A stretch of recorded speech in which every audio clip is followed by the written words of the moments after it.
Welcome to Drive the Daf. Clear, structured explanation of the daily Daf in 20 minutes. You can even follow in the car. Shabbos Daf Kuf Lamed Beis is devoted to a discussion of sources. We're going to try to find the source for the halacha that Mila pushes away Hilchos Shabbos. You're allowed to do Mila even if it's in violation of the halachos of Shabbos. And the second half of the daf is primarily focused on the fact that Mila also pushes away another halacha, that of teras. The halacha is you're not allowed to cut off a nega teras, but if there is a nega teras on the foreskin that's being cut off with the Mila, that you are allowed to do. So the Gemara is going to first try to figure out how do you know that Mila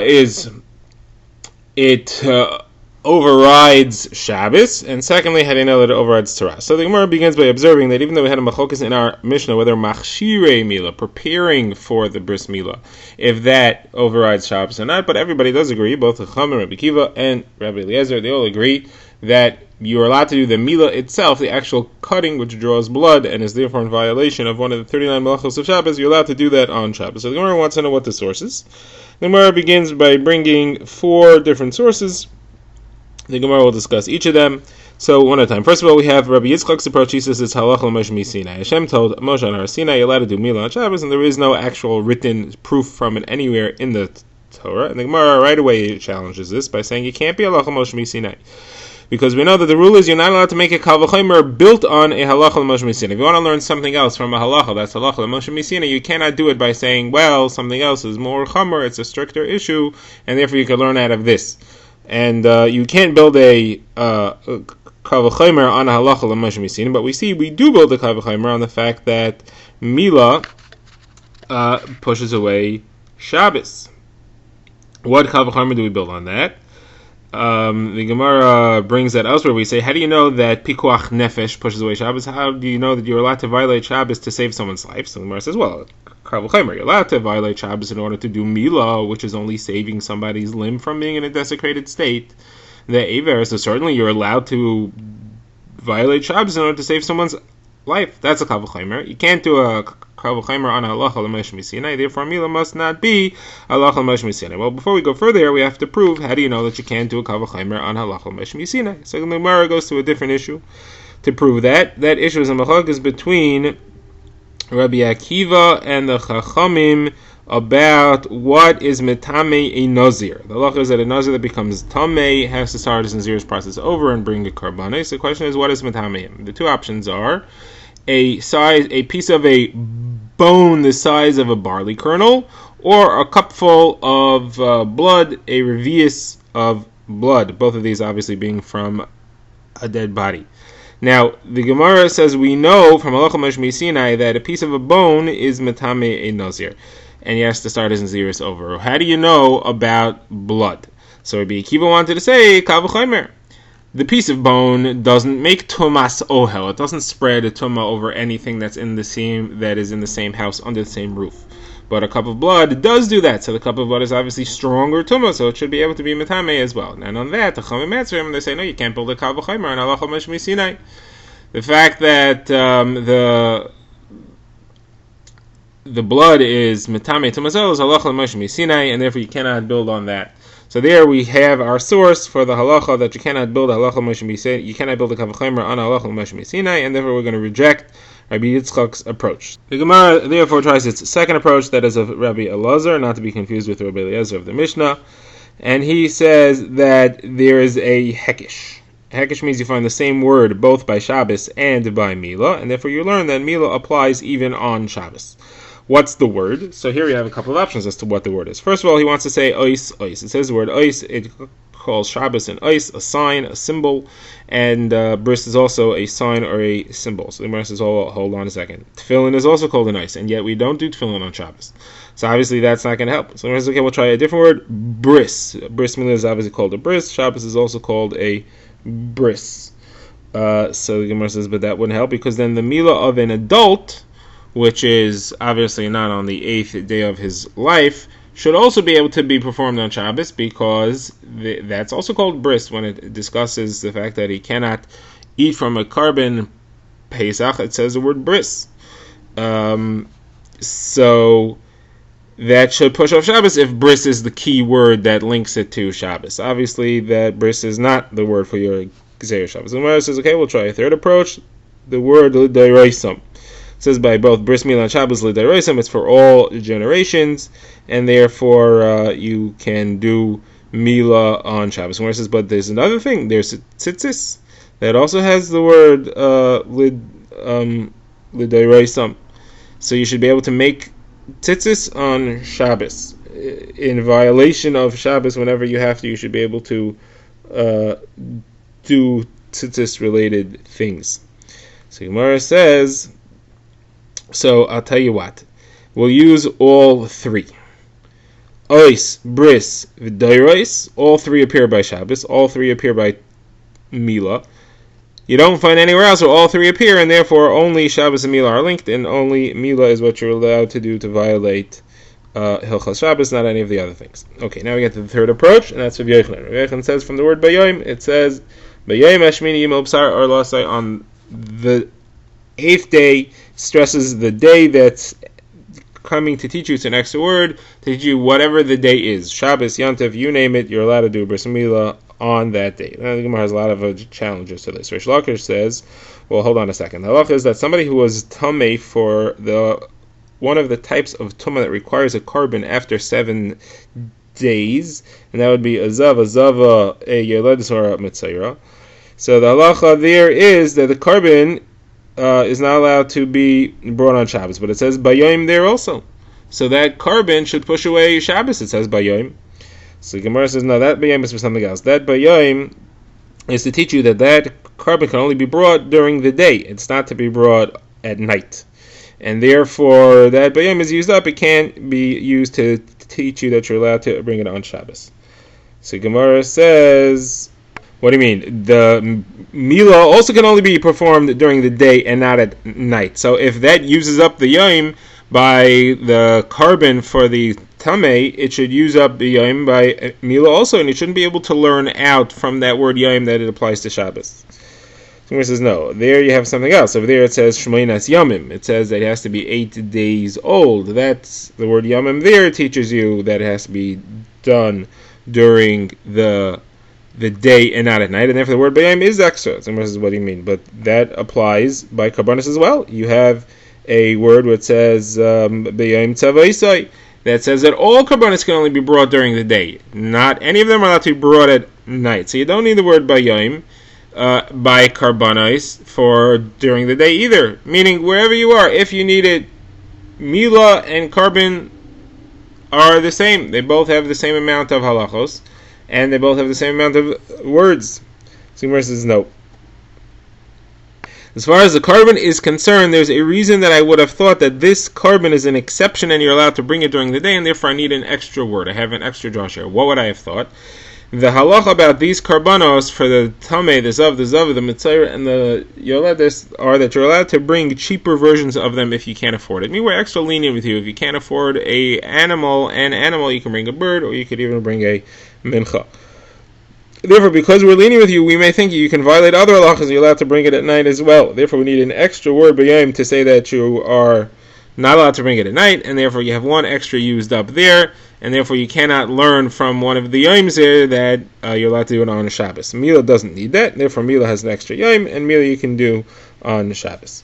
Okay, now the Gemara says, Ravina says, one second, if it's true that you're allowed to violate other halachos, so then you should be allowed to have the carbon brought by a non-Kohen, or by a Kohen who's a mourner, who's an Oinain, that's a mourner before the burial. And we know that that's not true. Kohen is not allowed to bring a carbon or do service if he's an Oinain. So says, what do you mean you should do that? We just said that there's an extra pasuk for it. We said you need a pasuk, but there is the extra pasuk is there. The extra b'yayim is there. You can't use it to say that you're allowed to violate Shabbos, but it is there. Okay, now the Gemara moves on to its next approach. And this is going to be the last one, but it'll be rejected. This is Rav Acha bar Yaakov, who says it's from the word Shemini. On the 8th day, you do the Milah on the 8th day, whatever the 8th day is, even if it's a Shabbos. So the Gemara says, what do you mean? That Shmini, you need to tell you that it has to be on the 8th day, not the 7th day. So the Gemara says no, because it says 8th day in a different place. It says mi ben shmoinas yamim. It says 8th day twice. The Gemara says, well, you need both 8th days. One to tell you the 8th day, not the 7th day. One to tell you the 8th day, not the 9th day. I may think just because I can't do it on the 7th day, that's because it didn't reach the time yet. But on the 9th day, where the time was already reached, now it's a little bit later, I would think that you're allowed to. So the Gemara therefore rejects this and says, no, we're going to go with Rabbi Yochanan's pshat. Okay. Now we're going to quote a brisa that supports Rabbi Yochanan. The brisa itself seems unsure as to what the source should be for this halacha that Mila is allowed to be performed even in violation of Shabbos. The Gemara is going to analyze what exactly the brisa was concerned about. The brisa says as follows: we have the word Shmini discussing Mila, which seems to indicate on any Shmini you're allowed to do Mila even if it's on Shabbos. Then the Gemara says, hold on a second, but we also say that you're not allowed to do Malacha on Shabbos. It seems to indicate any Malacha, even Mila. So I have to limit one of these. Either Shmini is not every Shmini, not Shabbos, or Malacha you're not allowed to do is not every Malacha. Mila you are allowed to do. So which one do I limit? I don't know.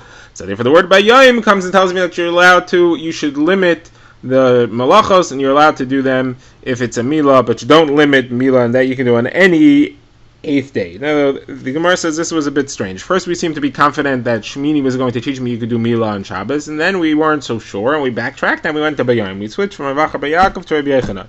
So Rava asked, what do we think at the beginning, what do we think at the end? So Rava explains, we started off with the Kal V'chomer.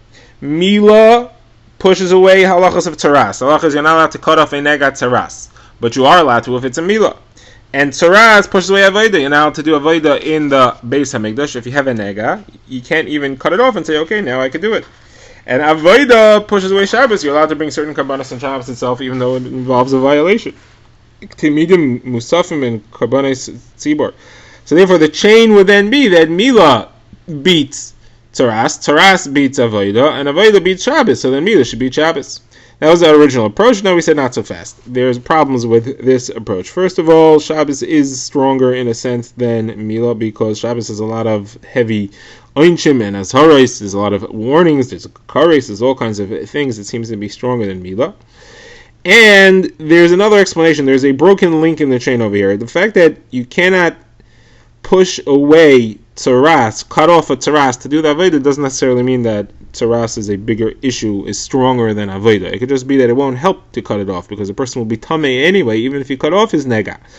So therefore, the chain's broken and you can't use the Kal V'chomer, and therefore we reject that, and we have to go to the word Bayoim. The Gemara now switches to discuss more length the halacha that Mila pushes away Tzaras. That is, again, we have a halacha you're not allowed to cut off a nega Tzaras, but if you're doing a Mila, and that's why, and there is a nega Tzaras on the place which is removed, you're allowed to cut it off. So the Gemara says, how do you know that? And the Gemara quotes a very similar brisa to the one we saw before, very similar structure, and we'll ask the same question. What do we think at the beginning, and what do we switch to at the end? So the brisa says as follows. The brisa says, the Torah says you're allowed to do a bris milah, and that means you're allowed to do it even on the place of you are allowed to do it even if there's tzaras there. You're cutting it off, like it says yimol b'sar arlasa. You're allowed to do it anywhere. And then the Gemara says, hold on a second. How do you know? It also says you're not allowed to cut off tzaras. Maybe that means any tzaras, even if it's a milah. So the Gemara says, okay, so if we're stuck, we have to have a third thing, which is the word basar. It's an extra word, bisar, which says that on the flesh, it's an extra word, and that teaches me even if there's a nega teras, you're allowed to cut it off anyway. So the Gemara says again, what did the Brisa think in the beginning, and what did it switch to in the end? And here we have two versions. The first version is that in the beginning we had a kal v'chomer. We said, look, Mila pushes away Shabbos, so it should certainly push away tzaras. Shabbos is stricter than tzaras. Then the Gemara said, one second, how do you know that kal v'chomer is true? Maybe Shabbos is not stricter than tzaras. Because if you look at it, tzaras pushes away avodah, and avodah pushes away Shabbos. So maybe tzaras is actually stronger than Shabbos. Therefore, we rejected the kal v'chomer. We had to go to the extra word bisar. Second version of this is as follows. At first we thought Mila must push away tzaras because Mila is a mitzvah asay. It's a positive commandment, something you're supposed to do. While tzaras, not cutting tzaras off, is a mitzvah lois asay. It's a negative commandment, something you're supposed to not do. And the general rule is an asay pushes away a lois asay. Then we said not necessarily an asay pushes away a lois asay when it's 1-to-1. But this is an asay against a lois asay combined with an asay. Tzaras has a lois asay and an asay together. and therefore I cannot push it away, and therefore I have to go to the word bisar, and that teaches me that you can override the isser of cutting off teras when you need to do a milah. The Gemara now says, now we understand how we have a source that milah pushes away the isser of cutting off teras, but the truth is we don't have a source for everything, because there are three types of milah. There's milah of an adult, there's milah of a child on his 8th day, and then there's in between. Milah of an adult, it says specifically that he gets kares, because he's responsible for his actions, if he doesn't have a bris milah. That is a very strong milah. Milah of a child in the 8th day is also very strong, because it's in the right time, it's on the 8th day. But somebody who's in between, no kares, he's not an adult yet, but it's not the 8th day, so it's not in its right time, that's a weak milah. How do you know that pushes off the isser of cutting off teras? So the Gemara first wants to say it comes from between the two, from between the adult and between the one that's on time. You could learn this. Why? Because what's strong about each of them doesn't apply to the other one. So obviously that strength is not what creates the halacha that it pushes away teras. Kares is not the thing, because that doesn't apply to a child. On time is not the thing, because that doesn't apply to an adult. So it's got to be just the fact that it's milah, and therefore milah itself, the tzad hashava shebehen is what this is referred to, is that the milah pushes away teras. Okay, that's one approach to that. Now the Gemara has another approach to how you know that the middle type of milah pushes away teras, and this should sound familiar. Rava says it's a kal v'chomer. Milah pushes away Shabbos, and Shabbos is much stronger. It's a very strong isser. It's a stronger isser than teras. Shabbos is a kares. Teras is only a lav. So therefore, kal v'chomer, if milah pushes away Shabbos, it can certainly push away teras, even on the middle weak level of milah. So the Gemara says, one second, like we said before, how do you know that Shabbos is stronger than teras? I'll prove to you that teras is stronger than Shabbos, because teras pushes away avodah. You can't do the avodah, you can't cut off the teras and do the avodah, and avodah pushes away Shabbos. Certain karbanos you're allowed to bring on Shabbos. So the Gemara says, no, that's not a proof that teras is stronger than Shabbos. And the Gemara tries two explanations for why that doesn't prove that teras is stronger than Shabbos. One is that the fact that you don't cut off teras in order to do the avodah, that's because it won't help. The person will be tamei anyway. Even if you cut the teras off, he still won't be able to do the avodah. So the Gemara says, what about somebody who has a nega teras that's not tamei? There are terasin that aren't tamei. There's no tamei involved. That you could just cut off. You need to cut it off, but you could just cut it off, and then you could do the avodah. So the Gemara says, I hear that. And the Gemara therefore brings Rav Ashi, who says it's as follows. The reason why teras beats avodah is because when you're going to cut off the nega, that's not a mitzvah. That's getting you free to do the avodah. That in a situation like that, you can't push off one mitzvah to do another one. You can't push off a mitzvah in order to free you up to do another one later. When are you allowed to have one mitzvah beat another one? That's when the same action both violates one and fulfills another. Like if you do milah, so that cuts off the teras. But just cutting off the teras to get yourself to do avodah later, that you can't cut off teras for that. So that's why teras beats avodah. Not because it's stronger, but because it's not teras against avodah, it's teras against preparing for avodah. That you can't do. But really, the truth is that Shabbos is stronger than teras, and therefore milah, which beats Shabbos, should certainly beat teras, and that is where the Gemara holds it for now. Drive the Daf is a project of the Grand Woodlands Shul and is presented by Rabbi Yitzchak Landa. Find us on YouTube or subscribe to daily emails by emailing drivethedaf@gmail.com.